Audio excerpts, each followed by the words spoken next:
She was the 8-year-old murdered by her mother for, quote, loving her father too much. CBS 2 is always investigating, and tonight we've uncovered new documents revealing there may have been more to the motive behind Amaria Osby's murder. CBS 2's Chris Tye has been breaking new details on this tragic story for months. He is live at the Department of Children and Family Services with what he's found. Chris.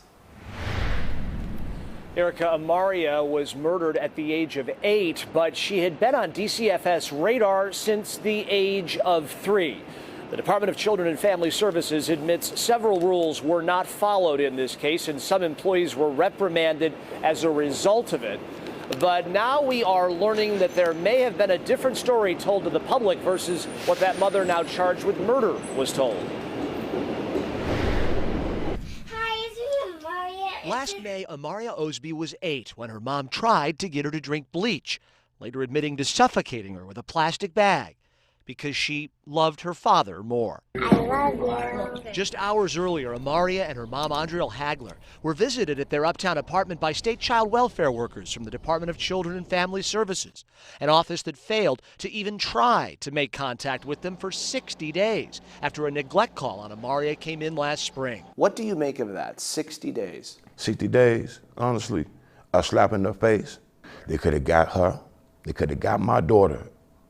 They could have got my daughter and saved her life. Last June, Amaria's father, DeMarcus Osby, told me he was the one who placed that neglect call, and he was repeatedly denied custody of the girl, offering his opinion on what motivated the murder. Because she told the truth to the agent.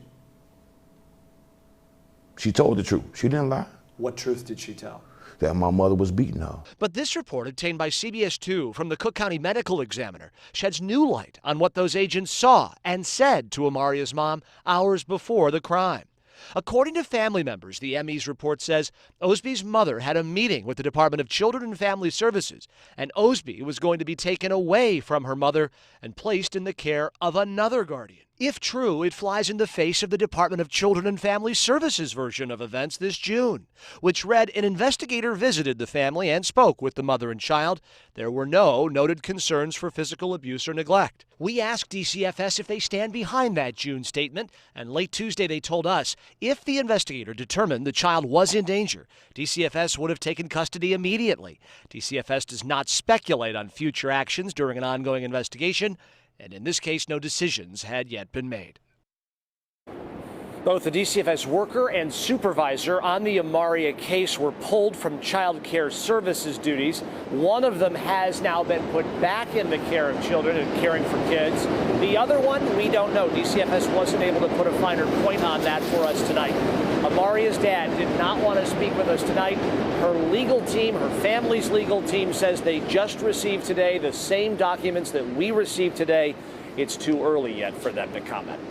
We're live in the South Loop. Chris Tye, CBS 2 News. Chris, thank you.